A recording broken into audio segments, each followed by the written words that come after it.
ya kwamba adui mkubwa hii Kenya ama adui mkubwa hii dunia nzima ni umaskini. Wakati adui mkubwa tutakapomtambua kwamba ni umaskini, kila mmoja wetu atasimama ili tupigane na umaskini. Na umaskini tutapigana nao vipi? Wakati tunachukua viongozi ambao wanajua kutuelekeza vizuri.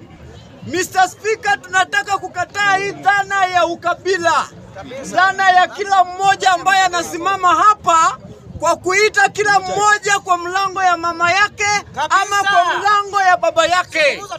Nataka kuambia Wakenya hivi, iwapo mimi natoka kabila fulani, kumaanisha kwamba nisihudumie mtu yeyote kutoka kabila lingine. Kama mimi ni daktari, nisihudumie kabila lingine. Kama mimi ni engineer katika hiyo Kenya Power, nisihudumie kabila lingine. Tukienda hivyo, hatutaenda mahali. Bwana Mr. Speaker, vile tunaendelea hivi,